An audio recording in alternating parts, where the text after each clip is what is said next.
welcome, welcome, welcome. This is Dave Rogers with Meet the Author series, and I have a wonderful opportunity today to speak to Gary Caspersz. How are you today, Gary? Great, thank you. Very well. I made a perhaps a pronunciation of your last name. Why don't we start off with that? There you go. Share your name, there the you name go. of your book, and tell us a little bit about you and why you wrote your book. Okay, well, my name is Gary Caspersz. Gary Caspersz is my name. You can think of Casper the Friendly Ghost, and that will remember who I am. A little bit about me, my foundation and my education and my development. I'm a market research analyst, and I specialize in trend analysis. So we often get hired by companies to help them understand a little bit more clarity as to who are their clients, why are their clients buying, behavior patterns, culture, habits behind that, and what can they do in the future as they get older, as cultures change and so on, and how can they maintain their clients, expand their base, tighten up their profits, etc. That's what we do.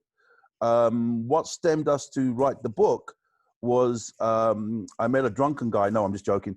I met this guy and he said to me, you know, you've got a lot of content and you should write a book to share it. And I've never written a book in my life.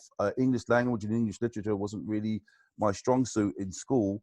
But what we did was we came across a report that was commissioned by the Minister of Finance, Jim Flaherty. And I think he wanted to know about how the aging population base is going to have an impact on the financial structure and the health structure, the finance. So he commissioned a task force and the mandate was to go out there and ask tens of thousands of Canadians of all walks of life right across Canada about how they manage their money, their attitude towards money, their habits towards money, the kind of solutions they buy, the messaging they bought, the channels of investment, how they buy their products, et cetera, and that to give you an idea of Canadians and their money and financial literacy. Well, that report sat on my computer for like 4 years because there was no client behind it to pay the bill for me to go and research it. But then I started to look at my own finances and I just started to feel uncomfortable with if I took my foot off the accelerator, what would happen to my kids and wife. That was a little scary. And then I saw my own portfolio going up and down like a roller coaster, and I really didn't know what was going on. And I felt that if I had to use up my money because I wasn't able to make it, I could be in a problem pretty quick. So then I looked at this report and I spoke to a buddy of mine who's a forensic accountant at one of the big firms in Toronto. And he said something to me, he said, Gary, look, most people will end up, as this report indicated, by running out of money. They will live their fear of running out of money because they've taken a savings approach to their life, a consuming approach to their life. They work for somebody, they get paid, they lose 40 to 50% of their paycheck in taxes. They lose 40 to 50% of their paycheck to a mortgage payment. There's nothing left over. If you don't manage your affairs from a cash flow point of view, and you're very cognizant that the tax man is going to get you from cradle to grave and beyond, that really got me. Cradle to grave and beyond, you're going to be basically a statistic in this report, which is you're going to end up running out of money because how long do you know you're going to live for and how much do you need, especially if your health changes? So we said, well, this is crap. So my mate said to me, well, you're the research nutcase amongst the group. Why don't you put the team together and we'll start to research the financial service industry and find out how they've been able to get 98% of the people to save their money as a financial model. So that's what we did. And the book Switch, which is available on Amazon, Switch to a Life of Living with Monthly Cash Flow, is our research. It's all data-driven. It's no drama. It's all data-driven, evidence-based research.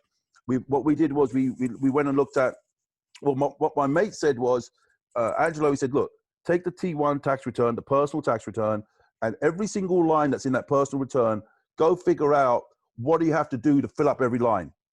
So once you've got that, you've got the recipe, you just have to go find the ingredients. Beautiful. So we did that. So we went and looked at the government. We looked at their data. We looked at the CRA.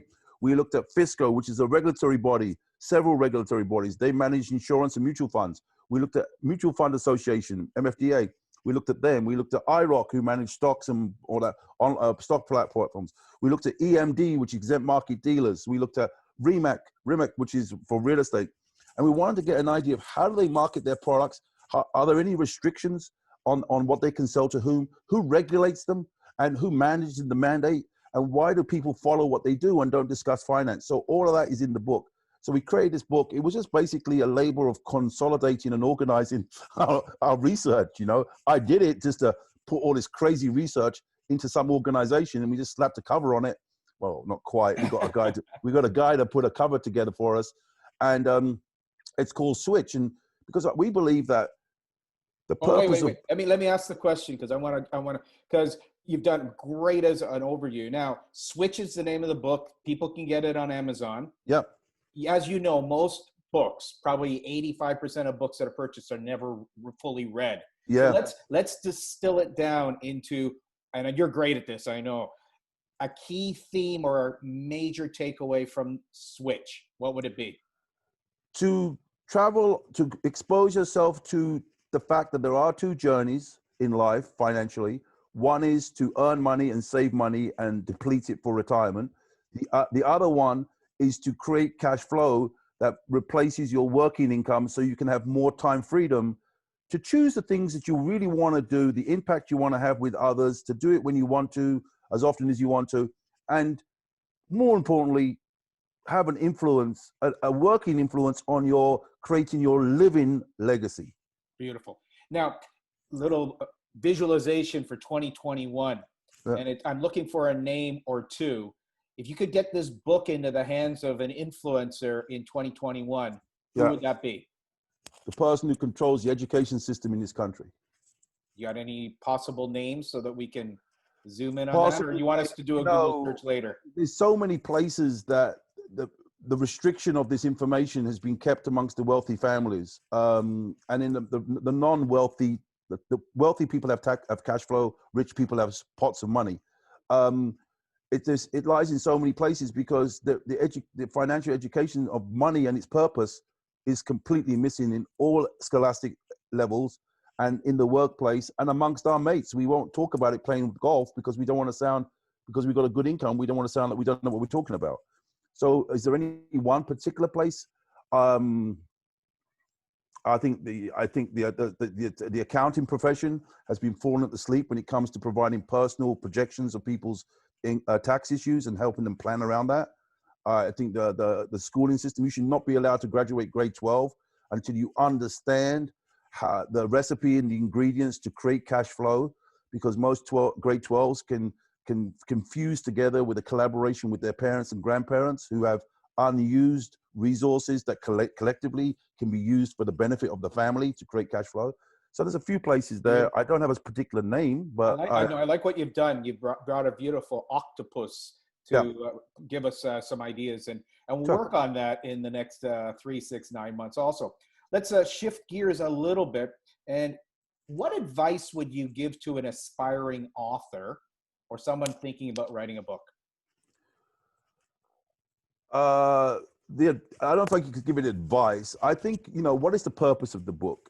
Are you having an impact? Do you have the data to support it? Can it have a meaningful difference? I think that's what it is. I really don't read a lot of books personally. I read a lot of autobiographies because it's tough to bend the truth on that one, and the Bible because it's kind of like that's tough to bend the truth on that one. So I don't really get into a lot of other types of books. I love individuals who've done well, finding out what they've done and how they've done.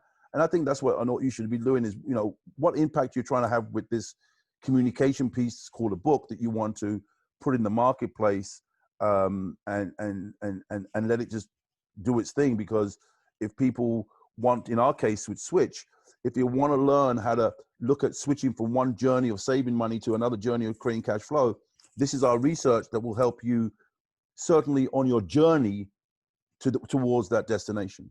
Fantastic. And again, a reminder to anyone, we'll put it in the comments. We'll put Gary's contact details. We'll put the contact to Amazon to check out Switch. Yep. And if you've learned something today, I'm asking people to subscribe, ask a question, add a comment. And I guess my little bonus question of the day is, what has been your biggest learning this past 12 months? My biggest learning has been, I think, gratitude of what's been introduced to me, and my openness to accept it. I have been very blessed with the graces. I believe some people call it the law of attraction. I call it graces from God, to bring to me components in our lives and people who are just making what we're doing a better thing. And that's, I can't believe, and it's globally. It's not like, people like you, for example, that want to find out a little bit about what we're doing. I'm just meeting wonderful people who are trying to add value in their world. And as I say, it's not a saying, it's not a cliche, it's not to be a sales pitch. I believe that knowledge gives you a competitive advantage. Knowledge gives you a competitive advantage.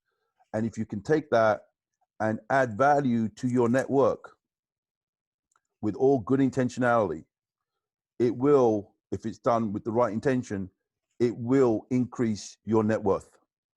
Beautiful. That's a great way to bring this to completion, Gary. I really appreciate your time today. Have a wonderful remainder of the year and a fantastic year ahead. It's great. Good positive vibes to you. Peace and blessings to you all.